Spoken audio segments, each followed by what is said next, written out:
Siamo qui tutti uniti da un affetto comune e diverso, dipanato nel tempo, negli anni, nei percorsi di studio e nelle amicizie, tutti insieme ad attendere il saluto e le parole che Papa Francesco vorrà rivolgerci.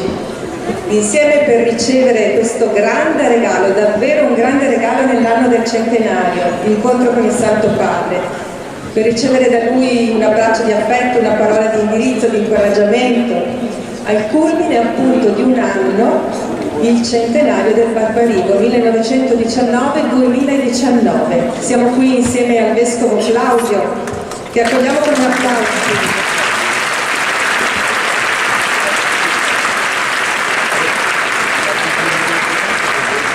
E voglio citare anche altri amici della diocesi che sono qui con noi, il vicario episcopale per la pastorale Don Leopoldo Voltano, naturalmente il rettore del Barbarigo, Don Cesare Contarini.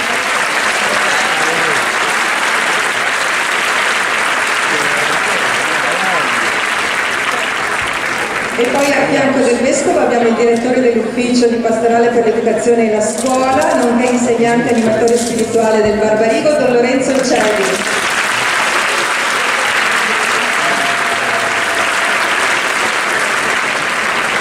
E se mi permettete, a Don Lorenzo, a Don Cesare, a Francesco Saviane e a Daniele Montafizzo voglio dire grazie perché hanno organizzato insieme a tanti amici questo momento. Quindi fate un applauso.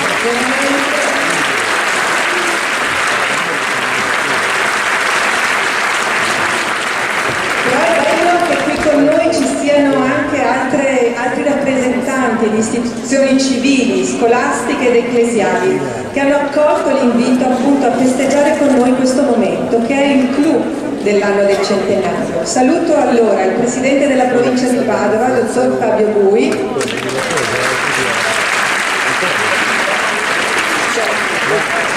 gli assessori del Comune di Padova, Professoressa Cristina Piva e Francesca Benciolini, presenti per le specifiche deleghe ma anche a nome del Sindaco Sergio Giordano. E poi il Dottor Ernesto Diaco, direttore dell'Ufficio Nazionale per l'Educazione, la Scuola e l'Università della Conferenza Episcopale Italiana.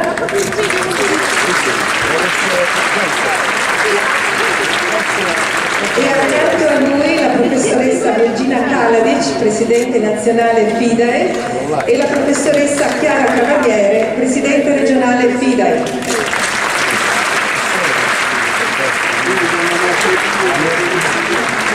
E naturalmente il corpo docente dell'Istituto Barbarigo, il personale, gli studenti di oggi, che sono qui quasi tutti, e quelli di ieri, perché ce ne sono molti di ex alunni che hanno voluto essere qui con noi oggi.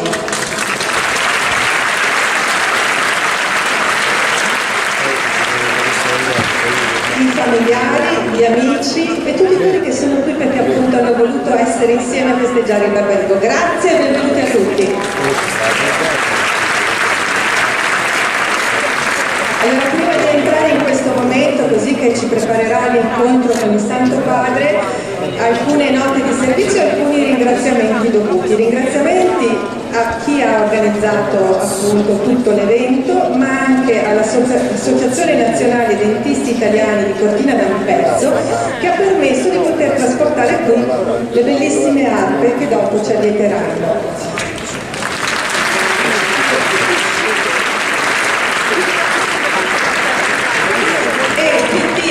Personal training di Padova per i gadget della giornata.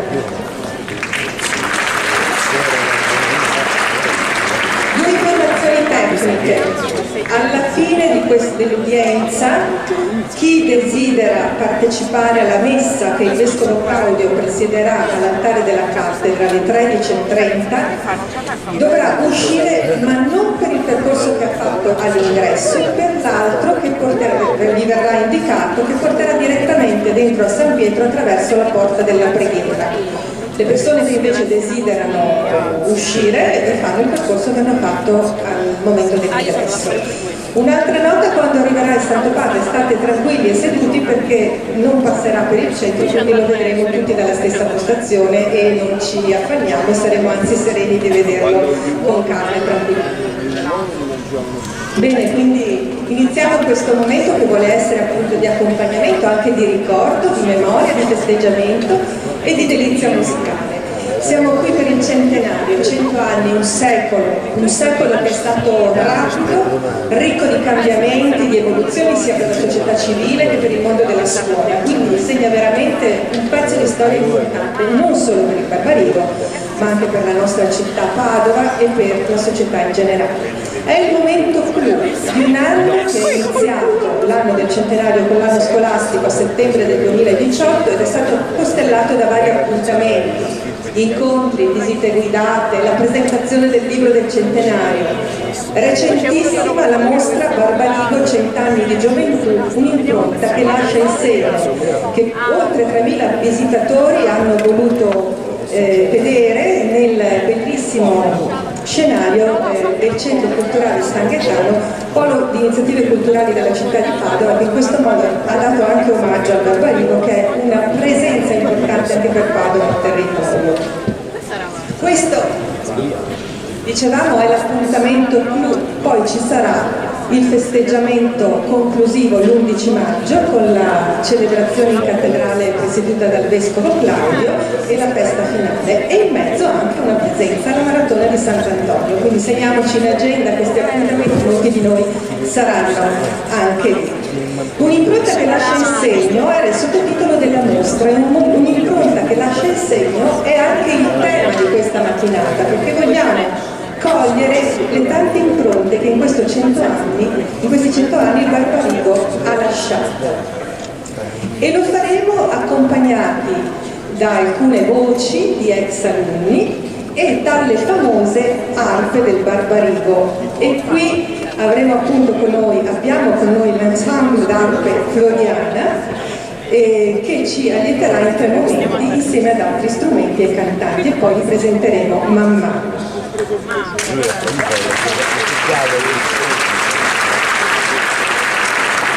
Ma parlare delle arpe per il Barbarigo è anche ricordare con estrema gioia Don Floriano Riondato. Qui si voglio un bel applauso.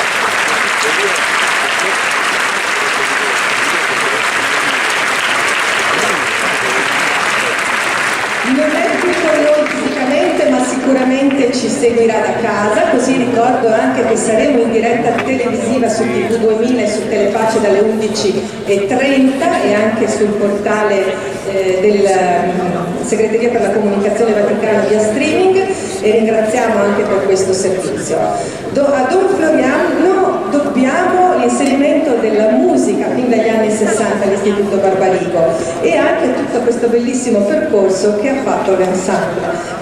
Grazie a Don Floriano poi si è costituita una ricchissima collezione di strumenti musicali. Pensate, mi hanno detto sono oltre 100 e probabilmente non ci sono tante altre scuole che hanno un patrimonio così importante. E grazie a questo impegno è nato l'ensemble d'arpe Floriana, fondato e diretto dalla professoressa Maria Chiara Bassi, che ringraziamo.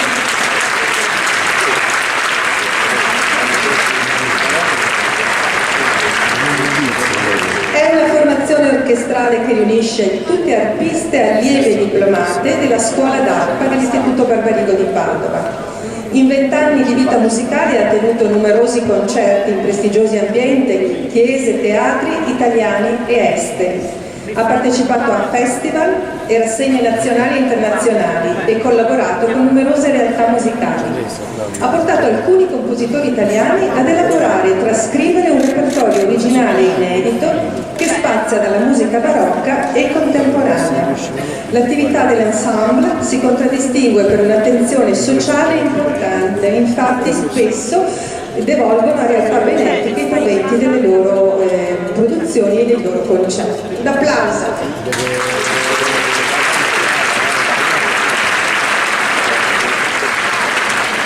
E ora le nostre arpe ci dedicheranno un primo momento, Gabriel's Oboe di Ennio Morricone, per arpe e oboe. All'oboe c'è Oleg Schiavano, allievo del Conservatorio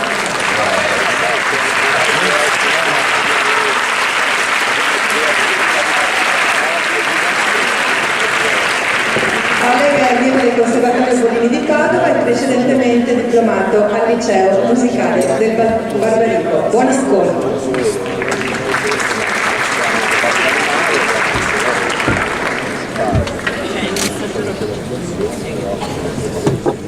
Guarda inventato. Sì, tutto inventato.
Grazie a Ole che scrivono, grazie all'ensemble d'arte floriana. E ora naturalmente non può mancare il saluto del rettore del Barbarigo, quindi chiedo a Don Cesare Contarini di raggiungermi. Un secolo di storia, un secolo che si intreccia con la vita della chiesa padovana. Il Barbarigo porta il nome di un vescovo che ha fatto molto, che ha segnato la storia della chiesa, è stato voluto da un altro vescovo che ha fatto molto. A te la parola, Don Cesare. Che bello, che profumo di Padova in questa mattinata splendida di primavera romana, che bel profumo di Barbarigo c'è qui dentro stamattina.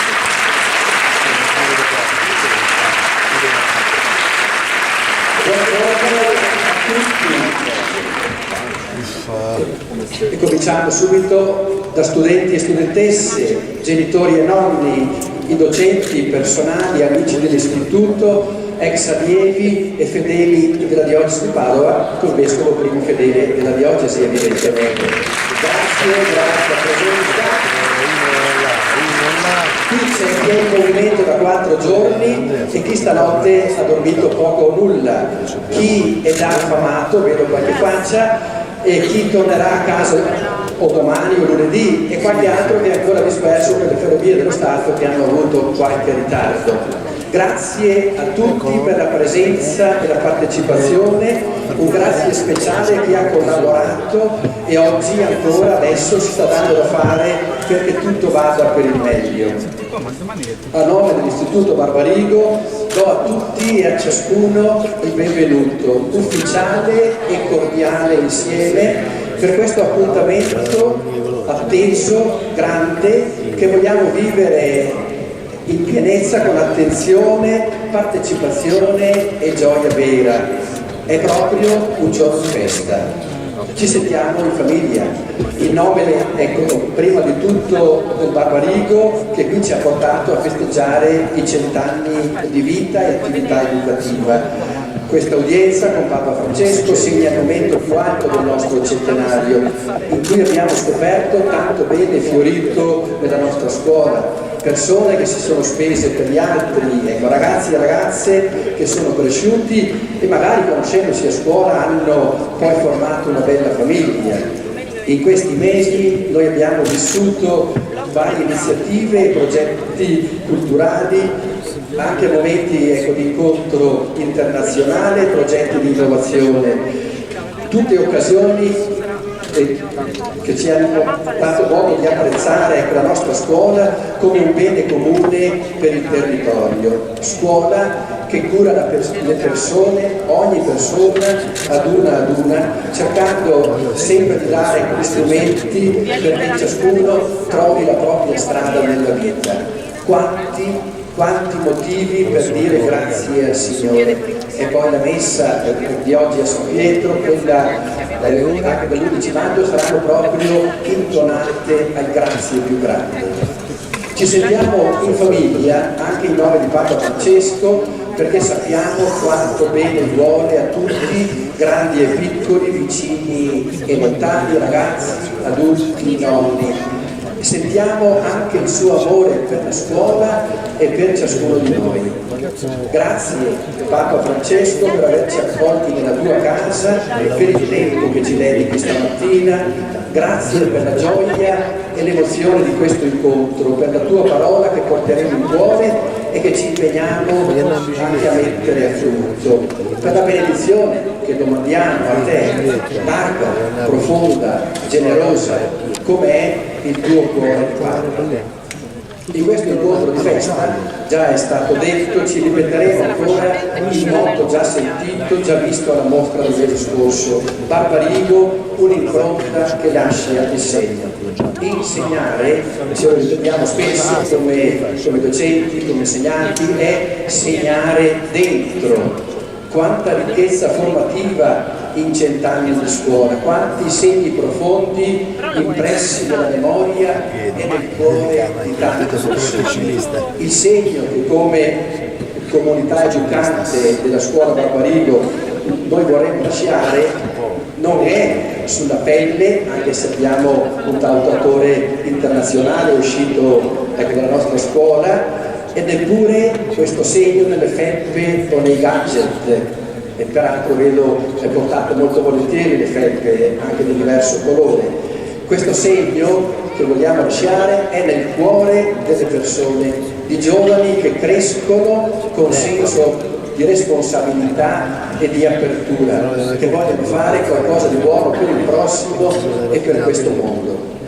E per sentire dal vivo che questo è possibile, che questo è accaduto effettivamente, passo subito la parola a 4 amici che racconteranno i segni che la nostra scuola ha lasciato in loro. Io già li ringrazio e vi invito a salutarli con un applauso. Buon incontro, buona serata.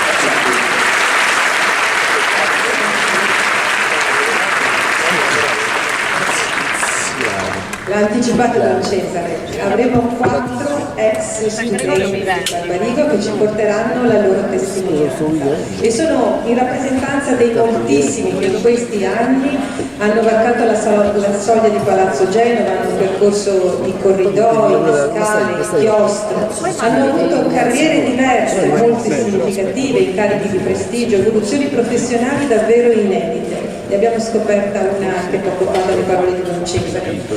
E qui però mi sento di non dimenticare 2 nomi che ci stanno particolarmente a cuore. Monsignor Giovanni Nervo. Aspetta, chilometri.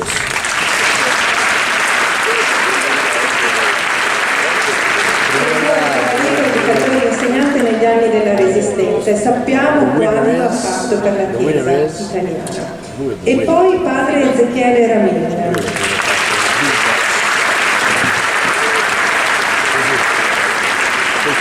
Convogliano, ucciso nel 1985 in Brasile, è in corso la sua causa di beatificazione e proprio al Barbarigo ha maturato la sua vocazione sacerdotale missionaria. Quindi abbiamo veramente degli esempi grandi. Ora daremo le parole a 4 di questi ex alunni. Invito il primo, l'onorevole Marco Marin.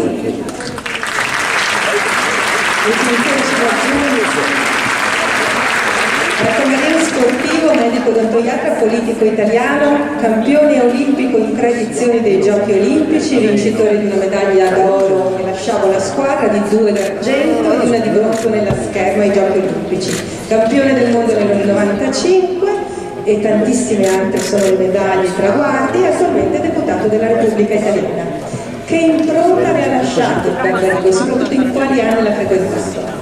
Un saluto al Barbarigo, a 100 anni di storia, perché 100 anni non sono facili, quindi grazie a Don Cesare e a tutti coloro che hanno portato avanti questa storia. Un saluto anche a Tesco.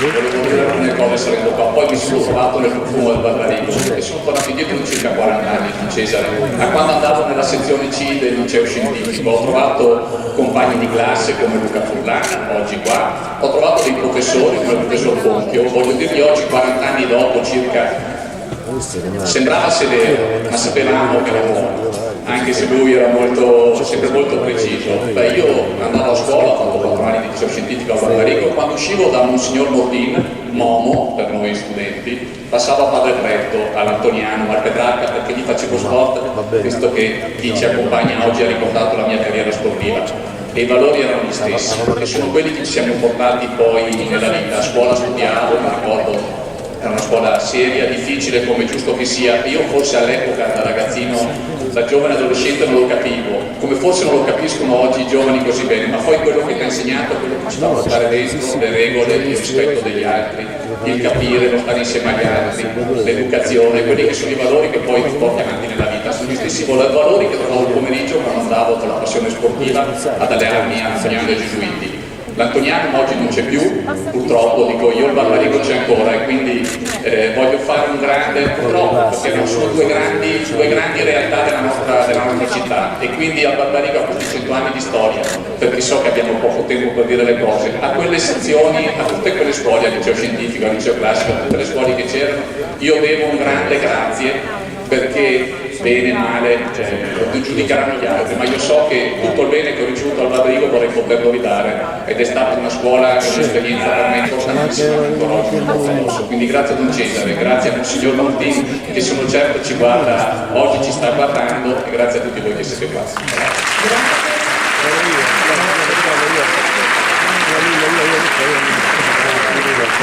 Una bella impronta e un bel futuro e di esperienze raggiunte. Tra gli ex allievi c'è anche la dottoressa Giorgia Caovilla.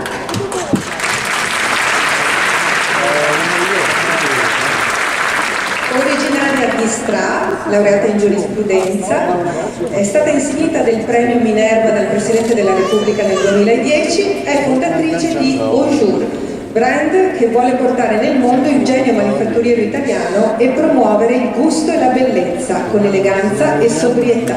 Dottoressa Caovilla, a lei l'impronta del Barbarigo che ha ricevuto. Buongiorno a tutti. Prima di scrivere queste righe ho fatto un esercizio che a me risulta un po' faticoso. Ho cercato di dar voce al mio sentire e a far tacere il mio intelletto, quindi vi dirò non quello che è giusto avrei dovuto dirvi, ma quello che veramente è nel mio profondo. Mi sono diplomata nel 92, ho frequentato il liceo classico e il primo grande segno che questo istituto mi ha lasciato è stato conferito dal clima. Ho ritrovato in questo istituto una comfort zone, ovvero un ambiente che mi ha accolto, protetto, custodito e consolato. Avevo 19 anni e per me era un momento di crescita, riscoprendomi impreparata a metodologie di apprendimento e di organizzazione nuove, a confronti con persone estranee che mi lasciavano a volte disorientata. È stato un risveglio da quella realtà ovattata che mi aveva schermato fino allora. Era anche un periodo di spasmodica ricerca di indipendenza nei confronti della mia famiglia d'origini, di grandi e forti contrasti, anche questi a volte impegnativi.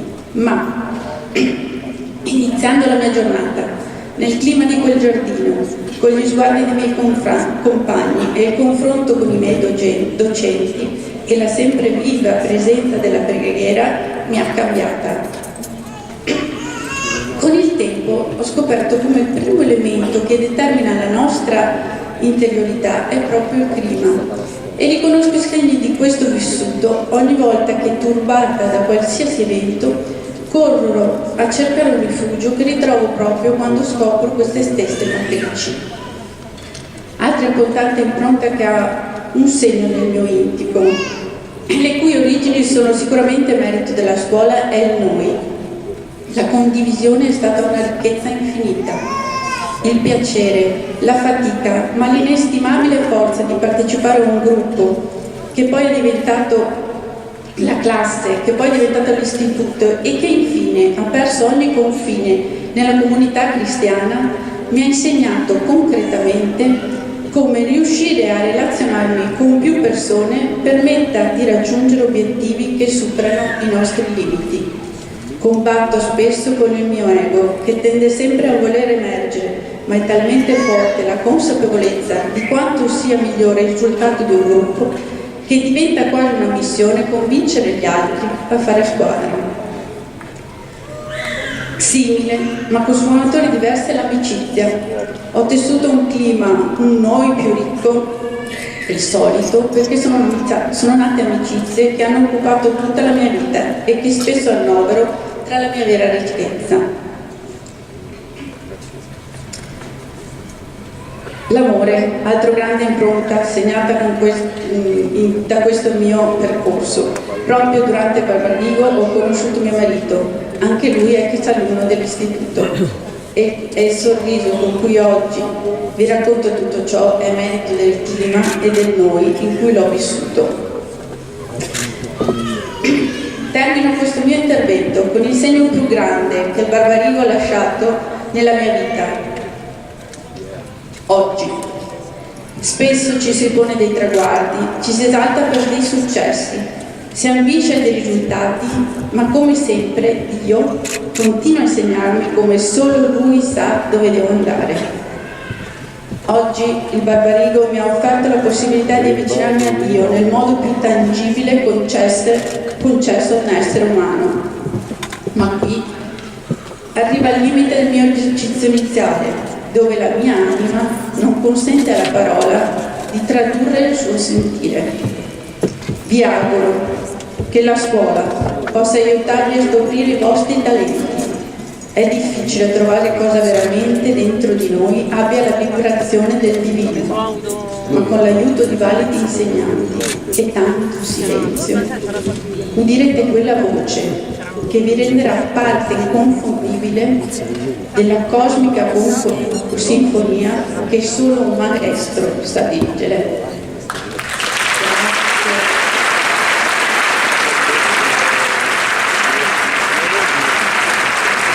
Quanti spunti ci arrivano, quante parole preziose per gli studenti. L'amore, la preghiera, la formazione e anche la realizzazione. Adesso io scendo per raggiungere il nostro terzo ospite, il dottor Giorgio Novello. Una vita e una carriera spesa nella diplomazia. È nato a Dolo, si è laureato in giurisprudenza a Padova con il massimo dei voti e la lode. Oggi vive a Roma e ha iniziato la sua carriera diplomatica negli anni '80, una carriera che lo ha visto impegnato in tantissimi paesi, Italia, Lagos, Londra, Unione Europea, Bonn, Berlino, Vienna, ed è stato ambasciatore per l'Italia nel Regno di Norvegia dal 2013 al 2017. Numerose pubblicazioni, il curriculum è lunghissimo, ho fatto una sintesi estrema. Quale impronta ha lasciato a lei, dottor Novello, il Barbarigo?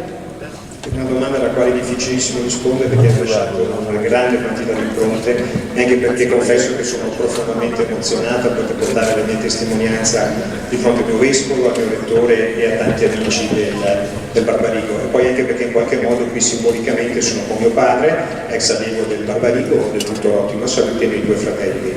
Allora, per vincere l'emozione cosa faccio? Penso al mio primo contatto con la scuola tanti anni fa, la messa di inizio anno scolastico, la cappella del Barbarigo, con una scritta sull'architrave Florete, Flores, quasi vivum, che tanti ne lo ricordiamo, che vi parve un bel augurio così gioioso, luminoso, fragante. Dopo quella messa iniziale cominciai i miei 6 anni all'istituto. Vorrei ricordare 3 aspetti. Il primo, un ambiente assolutamente gioiosamente normale, sereno, che andava particolarmente bene per un ragazzino, poi adolescente e poi giovanotto. Ricordo ad esempio il torneo di calcio, un momento fondamentale della vita scolastica. Io ero un pessimo calciatore, ma grazie al sostegno dei miei compagni di classe trovai posto in squadra, per fare le partite e riuscii a segnare un gol che ricordo oggi con profondo piacere. Oppure la mia passione per il ciclismo, condivisa con il mio professore di storia dell'arte, Don Antonio Bigolini, che ricordo con affetto, mancato qualche mese fa, con cui andammo da Padova a Parigi, poi in Calabria e poi quelle che oggi sono Slovenia e Croazia. Poi un secondo aspetto è l'eccellente offerta formativa del Barbarigo, con strumenti all'epoca anche molto innovativi come la settimana culturale organizzata dagli studenti su temi extracurriculari come economia, politica, la storia dell'arte studiata sui monumenti cittadini di cui la nostra Padova è tanto ricca, la lettura dei giornali in classe, la scuola di musica che abbiamo citato. E poi i valori è forse il punto, anzi sicuramente il punto più importante, attraverso l'insegnamento, certamente la trasmissione orale, ma ancora più di tutto attraverso l'esempio di docenti, dirigenti, laici, sacerdoti, anche in temi specifici. Io ricordo un mio professore che era un entusiasta amministratore locale e che condivideva con noi l'entusiasmo della politica intesa come servizio alla comunità. E questo mi dà una grande importanza nella mia scelta di fare il diplomatico. Ho lavorato, come lei ricordava, in una dozzina di paesi, sono stato finora ambasciatore in Norvegia. Appena sbarcato in Norvegia cosa ho fatto? Una classe del Barbarigo impegnata in uno scambio che ormai va avanti da 10 anni e che ha dei frutti molto molto belli.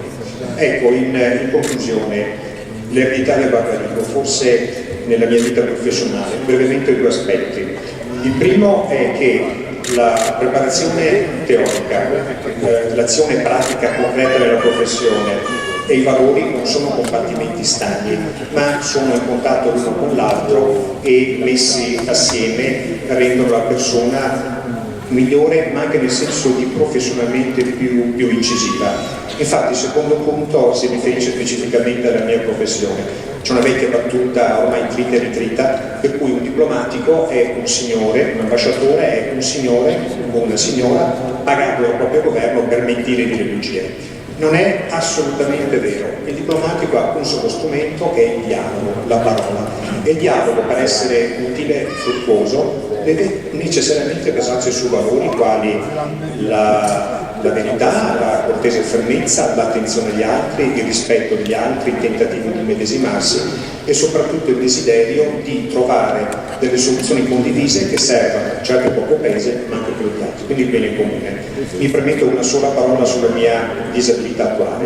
Io sono stato colpito da qualche anno da una seria malattia e allora mi sono tornate a mente le parole che abbiamo sentito al Barbarigo, che le difficoltà anche di salute, anche gravi come nel mio caso, vengono migliori, che Dio non manda mai una prova se non ti dà anche la capacità di sopportarla. Bene, io ho sempre pensato che fossero parole molto belle, molto gradevoli da ascoltare, molto affascinanti, ma appunto parole consolatorie. Invece quando è capitato a me ho visto che sono assolutamente vere, che anche la malattia può rendere le persone migliori e nel mio caso mi ha dato anche un nuovo stimolo di vita, uno stimolo professionale, ha rafforzato i miei rapporti con gli amici, con mia moglie Bianca Maria che è qui con me. Ecco, questo della verità diciamo è l'impronta più profonda che mi ha dato il Barbarigo. Ormai dalla maturità sono passati diversi decenni, però in tutti questi ormai quasi 40 anni l'insegnamento che ho ricevuto sul piano della cultura, piano dell'azione, piano dei valori, ha retto le prove della vita. La vita dà tutti gioie, soddisfazioni, ma anche difficoltà, impegno, sudore, fatica. Quello che il Barbarigo mi ha insegnato è assolutamente vero e me lo confermano 40 anni di prova continua. Grazie.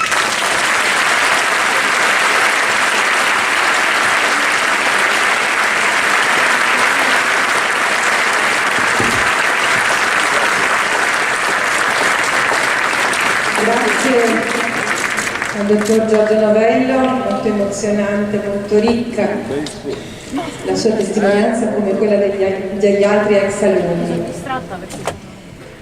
Molti alunni del Barbarigo sono diventati anche sacerdoti e quindi l'ultima testimonianza è affidata a Don Vito Antonio Di Lienzo, presbitero della diocesi di Padova dal 2012, laureato in ingegneria edile, attualmente assistente diocesano dell'Azione Cattolica settore ACL e responsabile delle celebrazioni del Vescovo Claudio in Basilica Cattedrale.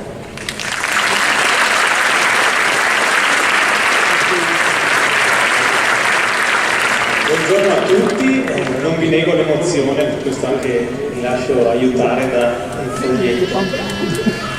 Pensando alla storia del Barbarigo, pensando a questi 100 anni, posso dire con un po' di orgoglio che una decina sono un po' anche miei, forse anche qualcosa in più. Perché quando sento dire la parola Barbarigo, non me ne voglia San Gregorio, l'ho citato prima, ma io non penso proprio al santo o al vescovo, ma penso alla scuola. Dopo vi ricordo anche che era un cognome. Il nostro collegio vescovile Barbarigo, così mi è stato presentato quando ero ancora piccolo. Ricordo infatti le prime volte, faccio una piccola narrazione per i più giovani che lo vedono così com'è adesso, ma è cambiato molto negli anni. Lo ricordo ancora appunto le prime volte quando avevo 7-8 anni e andavo a prendere mio fratello più grande che era già alle medie, e quindi immaginate arriva questo bambinetto fuori da un cancello altissimo col filo spinato, poi c'era una grande mura col filo spinato sopra, varcando questo cancello c'era il parcheggio di motorini, un secondo cancello che era quasi un secondo passaggio che però di solito era sempre aperto, e poi si apriva questo grande spazio del campo da calcio che ormai non c'è più, sono diventati 2 parcheggi, e si vedeva appunto lo stabile, l'edificio del Barbarigo. Ecco, immaginate com'è un bambino che varca questa soglia, e da quel giorno io ho sempre chiamato, e chi mi conosce lo sa che lo faccio ancora adesso, il magico mondo del Barbarigo, quasi come fosse una piccola isola felice nella nostra città.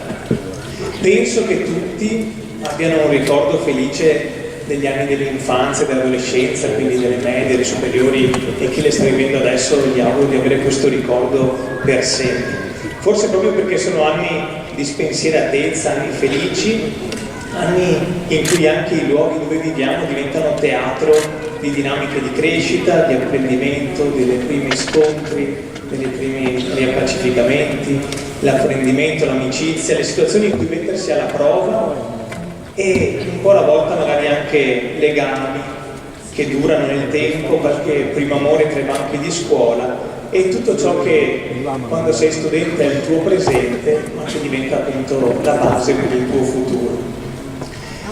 Forse proprio per deformazione professionale, come ho studiato ingegneria edile, ripercorro appunto questi ambienti, e penso che la scuola, il Barbarigo, ha saputo anche modificare un modo nuovo di vivere.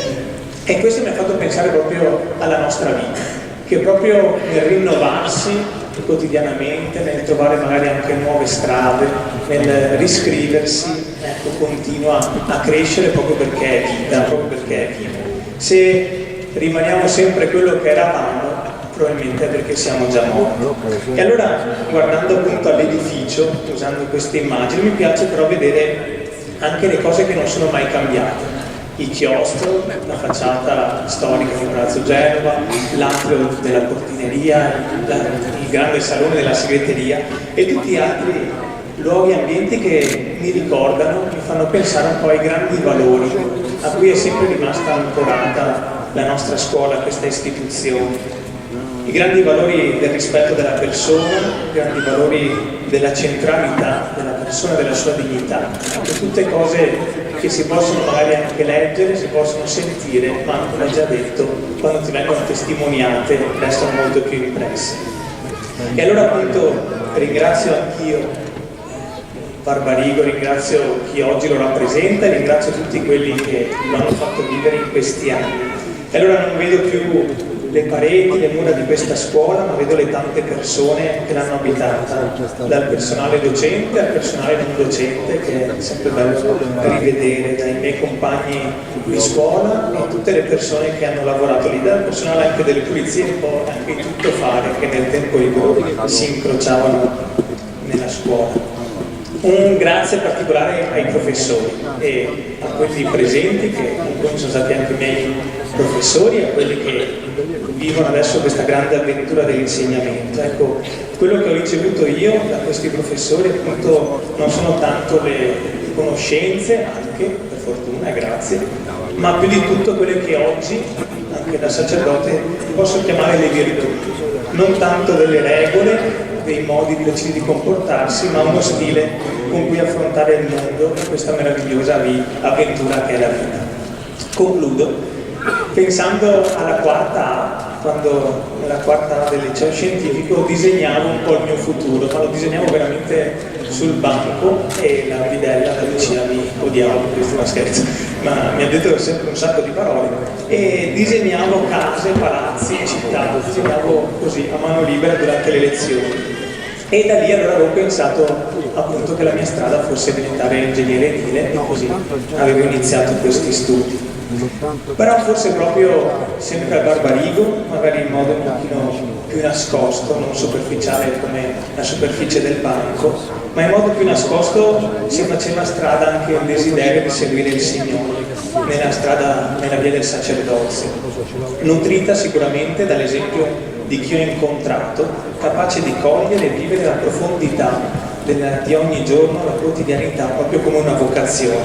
Io non so dire se il Barbarigo ha influito sul mio essere sacerdote, ma di sicuro posso testimoniare che tante persone, quelle già citate, dai docenti alle portinaie, ai segretari, e metteteci dentro tutti loro vivendo la loro vocazione hanno fatto venire anche a me il desiderio di cercare e scoprire la mia.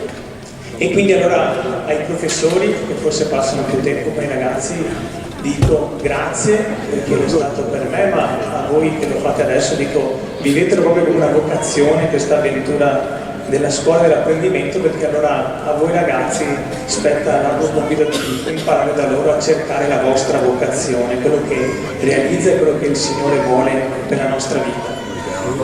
E allora concludo proprio dicendo che sono qui, grato di quello che sono, grato di mio essere sacerdote, grato di quanto ho ricevuto da quel magico mondo del Barbarigo, che ogni volta qui ritorno, appunto, ogni volta che varco quella soglia, mi dà proprio la sensazione di essere a casa. Perché, come ho sentito dire, non è una battuta mia, quindi cito, da un attore del film Il Sole Dentro, casa non è dove sei nato, ma dove ti vogliono bene.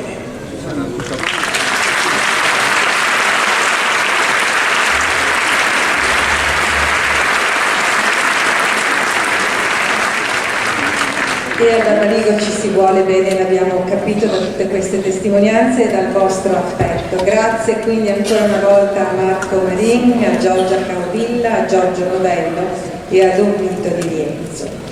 Ora siamo giunti alla seconda parte di questo momento, stiamo proprio avvicinando all'incontro con il Santo Padre e lasciamo ancora voce alle arpe dell'ensemble d'arte floriana e cogliamo l'occasione per salutare di nuovo Don Floriano. In questo caso le arpe dirette dalla professoressa Maria Chiara Bassi sono accompagnate dal flautista Giulio Pitteri e finché si preparano vi ricordo che anche Giulio Pitteri ha intrapreso giovanissimo lo studio del flauto traverso proprio con Don Floriano Riandato e si è diplomato al Conservatorio Pollini di Padova. Intensa l'attività concertistica, ora studia ingegneria elettronica. Ci proporranno a Little Irish Melody.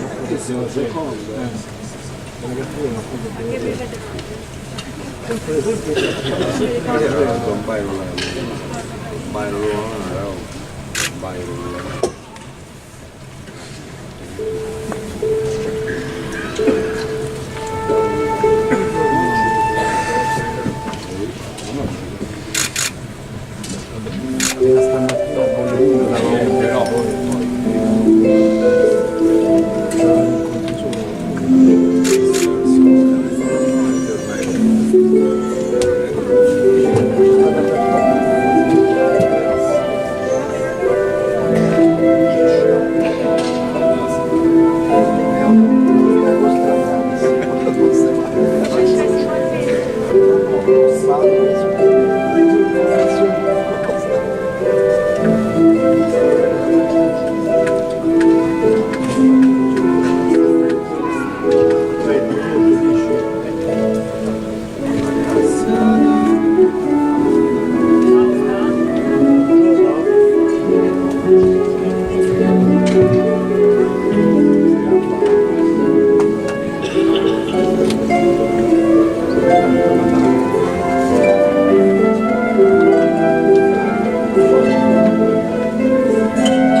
Quello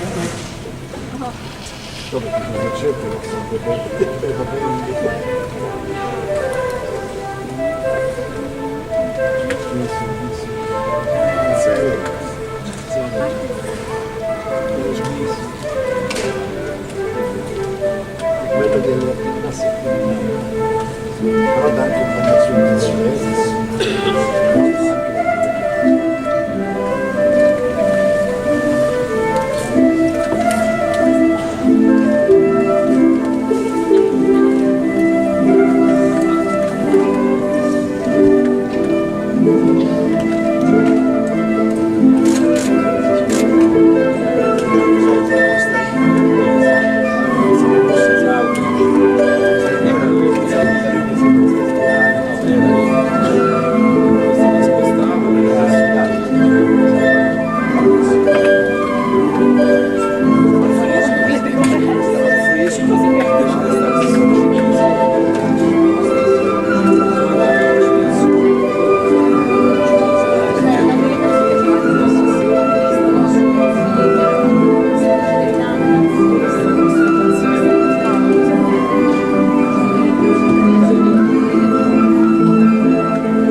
Anche per il seminario questo è la stessa cosa.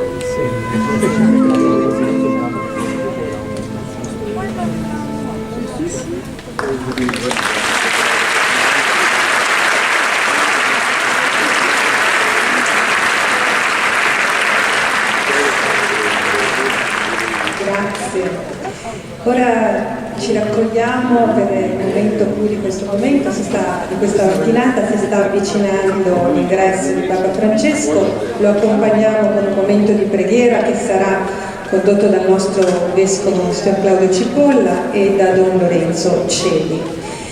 Il momento di preghiera sarà concluso da un altro intervento dell'ensemble d'arte floriano e sarà un po' uno strappo a una regola. Siamo in Quaresima, ma visto l'importanza di questa mattinata verrà cantato l'Alleluia di Handel. E a cantarlo saranno il baritono Andrea Zaupa, originario di Bassano del Grappa, diplomato con il massimo dei voti al Pollini di Padova, vincitore di numerosi premi e concorsi. Recentemente ha avuto uno straordinario successo con l'interpretazione di Scarpia nella Tosca per la regia di Cristina Mazzavillani Muti. Poi ci sarà il tenore Gianluca Zoccatelli, originario di Verona, compiuto gli studi musicali diplomandosi in flauto e canto lirico al Conservatorio di Mantova e in didattica della musica al Conservatorio di Padova. Densa attività di composizione per varie realtà e anche per produzioni radiotelevisive. Ci sarà poi il contratto Sara Tommasini, ha frequentato il Conservatorio dall'Abaco di Verona e si è specializzata in canto barocco al Pedrolo di Vicenza, laureata in lingue e letterature straniere. Infine il mezzosoprano Sasha Marie Zabinski, violinista e pianista italo-americana, newyorkese, ha ricevuto grandi consensi e riconoscimenti per le qualità vocali e per la sua presenza scenica, è laureata in lingue e ha studiato musica e canto in Italia, diplomandosi al Conservatorio Pollini di Padova. Numerose le partecipazioni e anche l'attività di docenza in canto lirico e violino al Liceo Musicale Barbarigo. Io mi congedo da voi, lascio la parola al Vescovo e Don Lorenzo per la preghiera e buon proseguimento.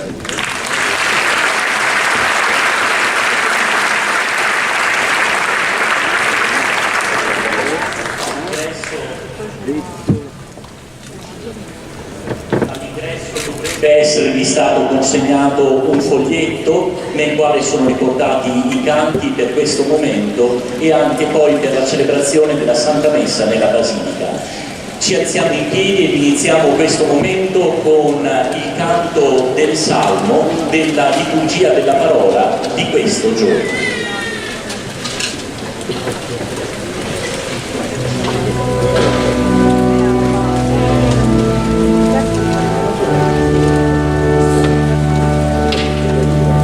Benedici il Signore, anima mia, quando in me benedica il suo nome, non dimenticherò tutti i suoi benefici.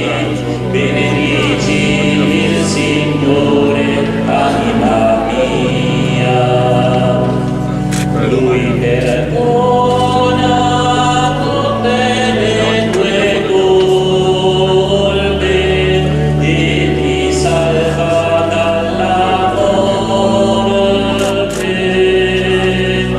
Ti corona di grazia e ti sazia di bene nella tua giovinezza.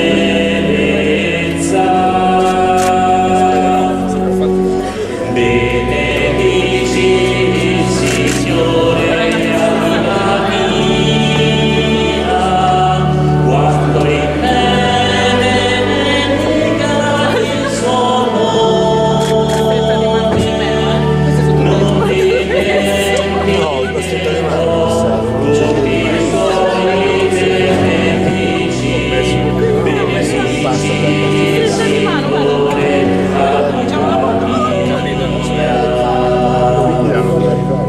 il Signore onore virtuoso, lento all'ira e grande nell'amore, non conserva inerme il suo sdegno e la sua ira verso i nostri peccati.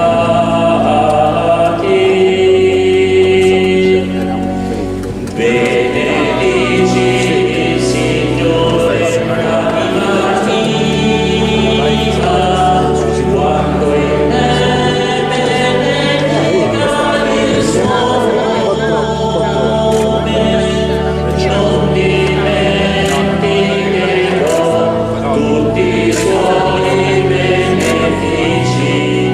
Benedici il Signore, anima mia.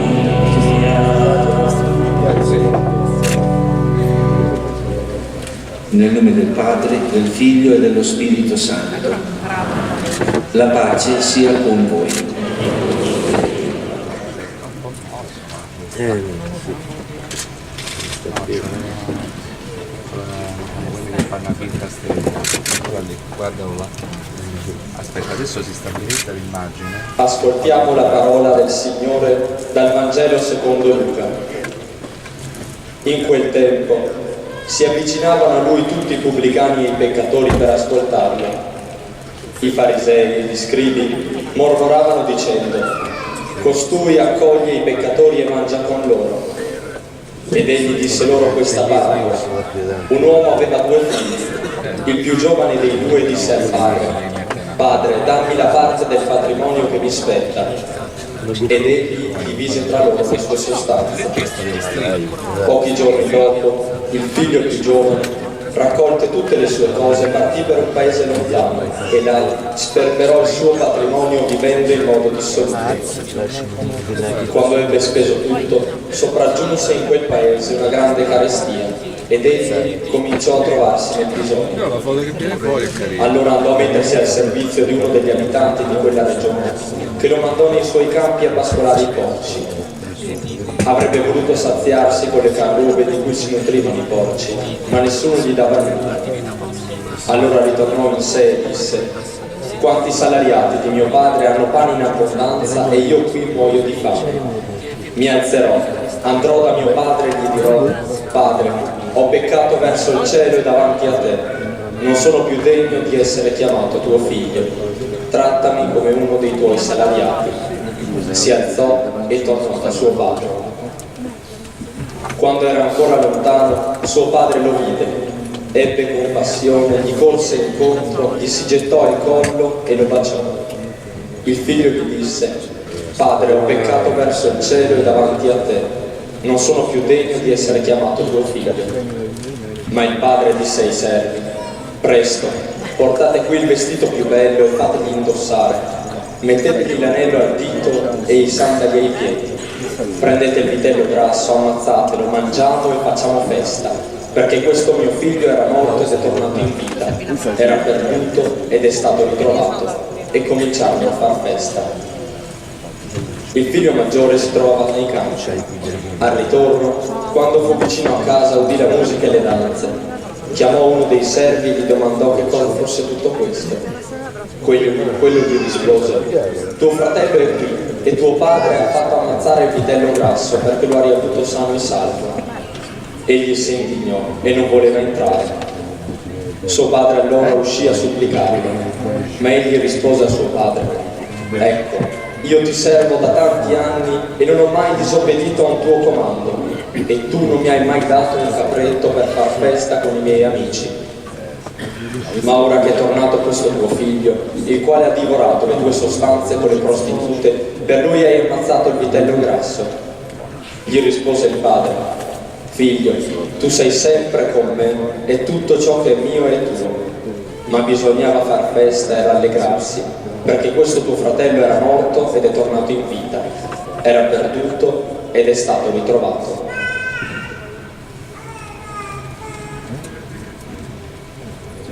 Possiamo sedere.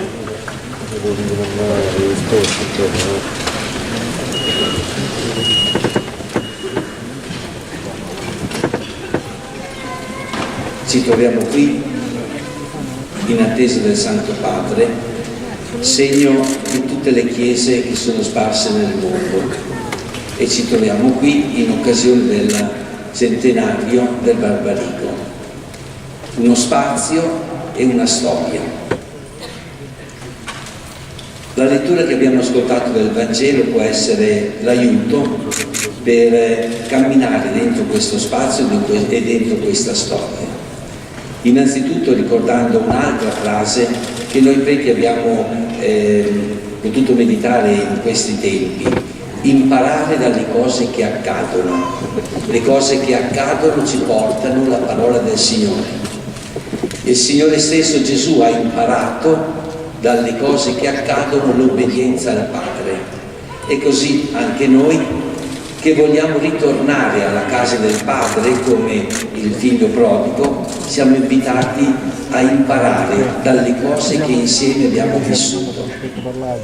Belle le testimonianze che abbiamo ascoltato, ma volevano essere soltanto l'inizio perché ciascuno di noi leggesse la propria storia, le cose che per lui sono accadute e nelle quali è presente il Signore che ci chiama e che ci invita a ritornare presso di Lui, alla sua casa. È possibile disperderci ed è possibile allontanarci, ma ascoltiamo qui, dopo 100 anni dall'inizio di questa esperienza, il Signore che ci invita di nuovo a imparare da questa esperienza, dalle cose che accadono, per tornare alla sua casa. E poi siamo qui perché questo è il luogo dove visibilmente si dà un segno della comunione tra tutte le chiese. E ho pensato: qual è allora la nostra casa? Ho pensato alle nostre famiglie, ho pensato alle nostre comunità, compresa la comunità del Barbarigo, come casa dove incontriamo il Signore. Ho pensato alla nostra diocesi e ho pensato in modo privilegiato alla Chiesa universale, di cui il Santo Padre è segno di unità e di comunione, così per rinnovare anche da parte nostra la nostra comunione con tutte le altre chiese, manifestando la nostra comunione con il Santo Padre. Tutto vero, ma è anche vero che il Signore ha eletto il nostro cuore come tempio della sua presenza. È Lui, noi, dentro di noi, nel nostro cuore, c'è il Tempio del Dio vivente. E allora l'essere qua, nella comunione in questo luogo di comunione con tutte le chiese, è un riprendere a dare spazio alla presenza del Signore dentro il nostro cuore. Essere qui, quindi oggi, ci apre a questa esperienza spirituale. Ascolteremo il Santo Padre, manifesteremo già con la nostra presenza la nostra adesione al suo ministero e poi celebreremo insieme l'Eucaristia per crescere dentro l'esperienza nella quale il Signore ci ha voluto collocare. Il Santo Padre sta quasi per arrivare. Vogliamo ancora pregare con il canto Abba che ci ha accompagnato in questo primo periodo di Quaresima, proprio in preparazione a questo momento, e invito già anche i nostri artisti a prepararsi perché è ormai imminente l'arrivo del Santo Padre. Noi continuiamo la preghiera con il secondo canto che trovate nel foglietto. Rimaniamo pure seduti.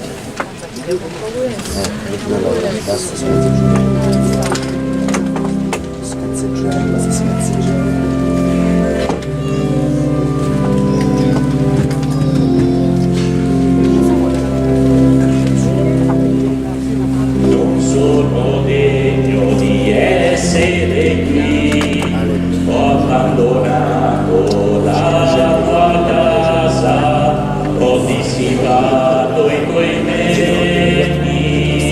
Padre, ho peccato contro il cielo e contro di te.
Santità, con emozione e gioia le esprimo a nome mio, della grande famiglia dell'Istituto Barbarigo e dell'intera diocesi di Padova, la gratitudine per questo importante momento.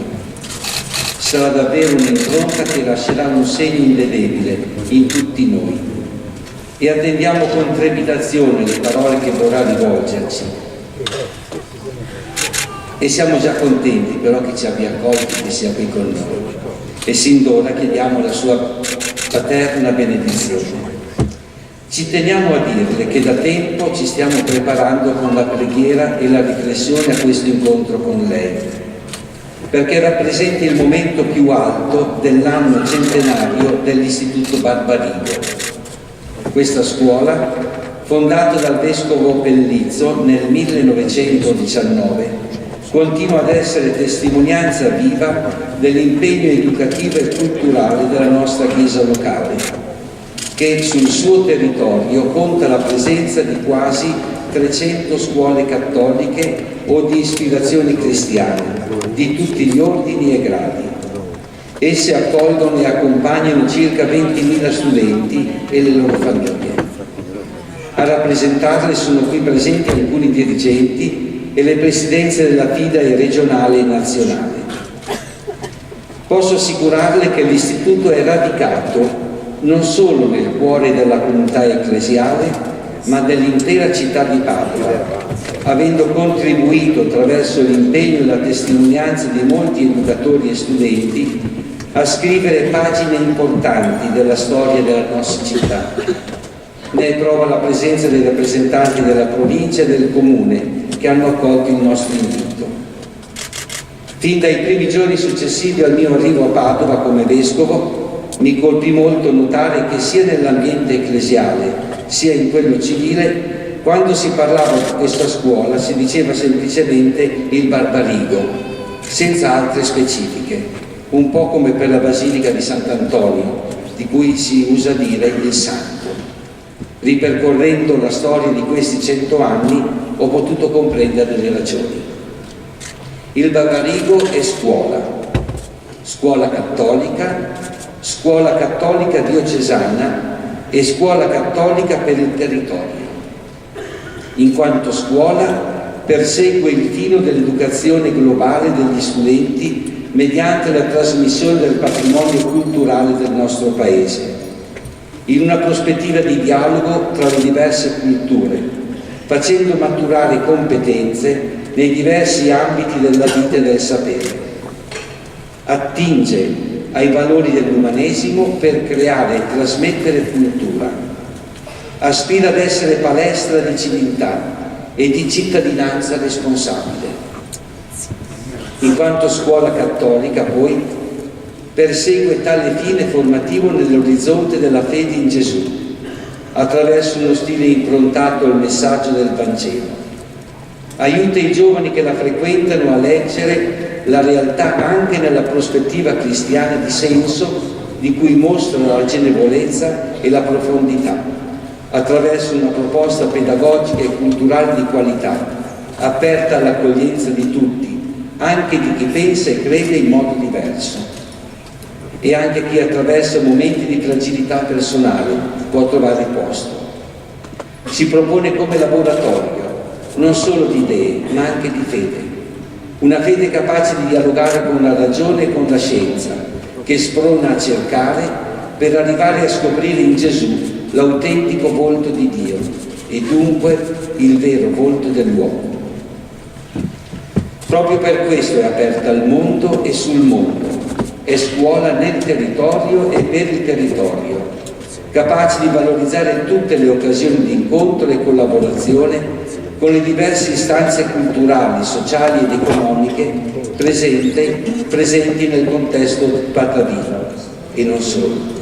Così da offrire ai giovani una formazione adeguata alle esigenze della società del nostro tempo, in chiave di orientamento e di scoperta della propria vocazione.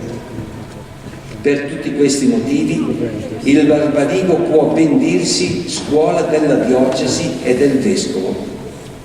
Non certo in termini di esclusiva rispetto alle altre scuole cattoliche, per le quali deve essere altrettanto viva la mia sollecitudine e cura pastorale, ma perché essa rappresenta l'espressione più immediata e concreta della missione educativa che la Chiesa di Padova è chiamata a svolgere, come più volte ribadito dal Magistero universale e particolare, e partecipa a pieno titolo della sua progettualità pastorale.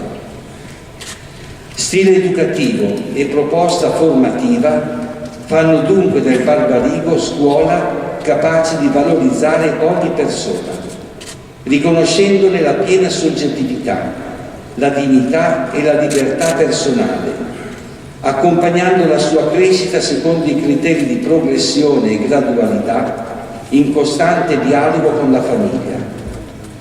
Il compito educativo dei genitori, infatti, è inalienabile e non delegabile.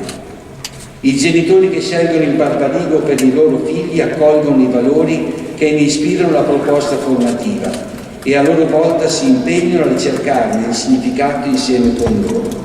Il patto educativo tra scuola e famiglia si fonda sulla fiducia reciproca, sulla disponibilità al dialogo e sulla coerenza tra scelte e comportamenti, in un'ottica di partecipazione attiva e responsabile alla vita della scuola. Ogni famiglia deve sentirsi di casa al Barbarigo.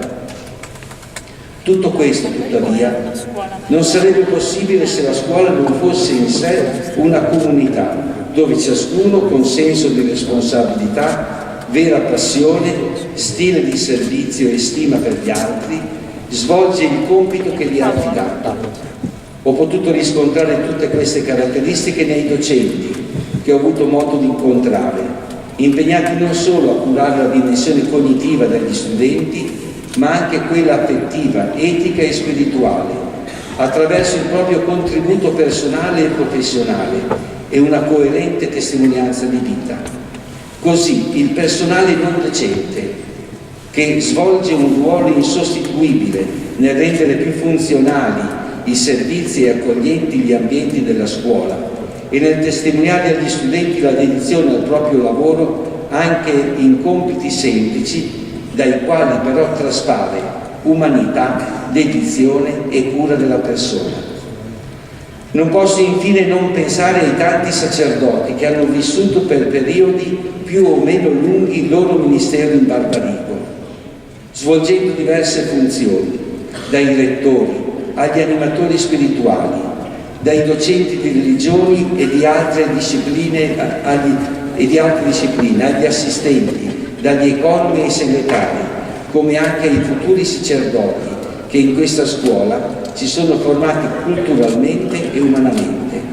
Tra questi lo stesso padre Ezechiele Ramin, missionario congoniano, di cui abbiamo aperto il processo di beatificazione, ucciso in Brasile nell'85 per difendere i senza terra.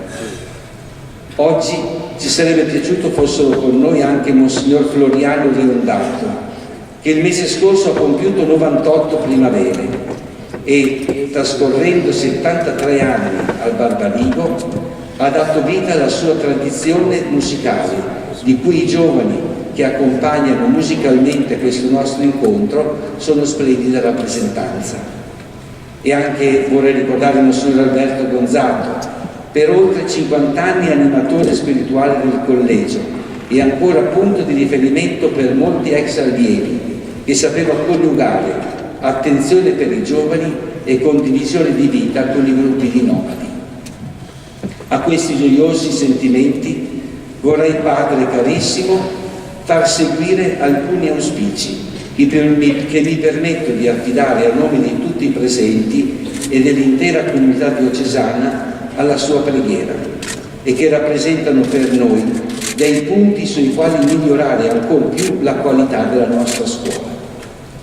Spero che sempre più famiglie abbiano a scegliere il Barbarigo per quello che esso è e, abbracciando il suo progetto educativo, collaborino fattivamente con i docenti per il bene dei figli. Spero che gli studenti si sentano felici di far parte del Barbarigo e lo vivano come una grande opportunità, mettendoci passione, grinta e gusto per prepararsi bene alla vita. Ma vorrei anche che tutta la nostra Chiesa, nelle sue diverse espressioni, continuasse a credere nella scuola quale strumento di formazione umana e di evangelizzazione della persona, nella logica della carità educativa e culturale, in una costante attenzione agli adolescenti e ai giovani. Auspico che sempre più il Barbarigo possa essere scuola inclusiva, dove l'eccellenza non sia data dai successi e tantomeno dalle potenzialità economiche, ma dall'impegno, dal senso di responsabilità, dalla disponibilità a diventare ogni giorno un po' migliore per il bene di tutti. Mi piacerebbe che la scuola del Vescovo e della Diocesi potesse essere percepita come scuola aperta a tutti coloro che desiderano essere accompagnati da questa nostra Chiesa, in un tratto importante della loro crescita umana, culturale e spirituale, coltivando anche tra le famiglie il valore della solidarietà e della condivisione, perché nessuno abbia a sentirsi escluso. Ciascuno, soprattutto chi vive situazioni di difficoltà per l'età o per altre ragioni, al Barbarigo dovrà sempre trovare educatori disposti a prendersi cura di lui, in una relazione personalizzata, in cui crescere nella conoscenza di sé e dei propri talenti. Per questo, Santo Padre, nel rinnovarle la mia e la nostra filiale di conoscenza, chiediamo la sua benedizione, desiderosi di ascoltare la sua parola.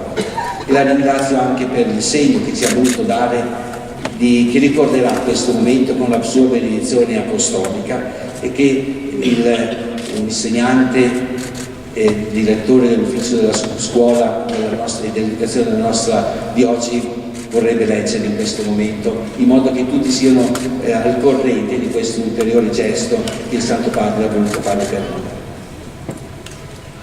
In occasione del centenario di istituzione dell'Istituto Vescovile Barbarigo della Diocesi di Padova e della partecipazione all'udienza in Vaticano del Vescovo di Padova e dell'intera comunità scolastica, imparto di cuore la benedizione apostolica ai dirigenti, al personale docente e non docente, agli studenti e alle rispettive famiglie, ed invoco su di essi una speciale effusione di grazie divine affinché la scuola possa continuare ad essere luogo di formazione della persona nella sua completezza, secondo i valori del Vangelo e la secolare tradizione educativa della Chiesa di Padova. 23 marzo 2019, Francesco.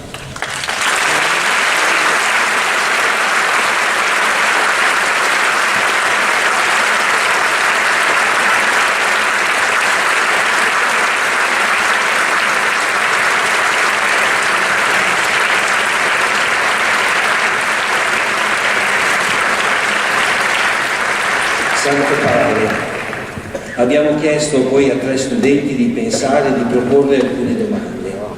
Dalle sue risposte ci lasceremo orientare e rimotivare, non solo nella passione educativa, ma ancor più nella fede.